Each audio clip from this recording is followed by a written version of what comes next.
মধ্যরাতে হঠাৎ চোখ খুলে গেলে আল্লাহ তাআলার দুইটি নাম পড়ুন, তারপরে ফলাফল দেখবেন আপনি নিজে অবাক হয়ে যাবেন।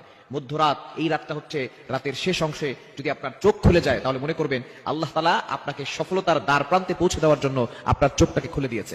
কিন্তু দুঃখজনক হলেও সত্য, আমরা অনেকেই রাতের বেলা হঠাৎ করে চোখ খুলে গেলে অথবা ঘুম ভেঙে গেলে কিন্তু আমরা আল্লাহকে স্মরণ করি না।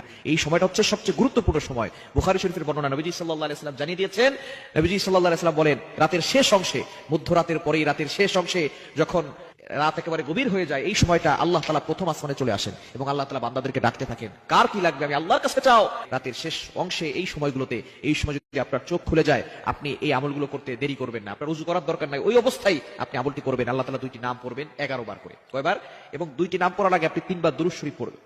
দুরুদের ভিতরে সর্বশ্রেষ্ঠ দুরুদ হচ্ছে দুরুদ ইব্রাহিম। এই দুরুদটি বেশি বেশি পড়ার চেষ্টা করবেন। আল্লাহুম্মা সাল্লি আলা মুহাম্মাদ ওয়া আলা আলি মুহাম্মাদ কামা সাল্লাইতা আলা ইব্রাহিম ওয়া আলা আলি ইব্রাহিম ইন্নাকা হামিদুম মাজিদ। আল্লাহুম্মা বারিক আলা মুহাম্মাদ ওয়া আলা আলি মুহাম্মাদ কামা বারাকতা আলা ইব্রাহিম ওয়া আলা আলি ইব্রাহিম ইন্নাকা হামিদুম মাজিদ। এটা আপনি 3 বার পড়বেন। আর যদি এটা একটু বেশি কষ্ট হয়ে যায় তাহলে সাল্লাল্লাহু আলাইহি ওয়াসাল্লাম, সাল্লাল্লাহু আলাইহি ওয়াসাল্লাম, সাল্লাল্লাহু আলাইহি ওয়াসাল্লাম, এটা 3 বার পড়বেন। এরপর আল্লাহ তাআলা দুইটি গুণবাচক নাম পড়বেন। আল ওয়াহ্হাব, এটা পড়বেন 11 বার।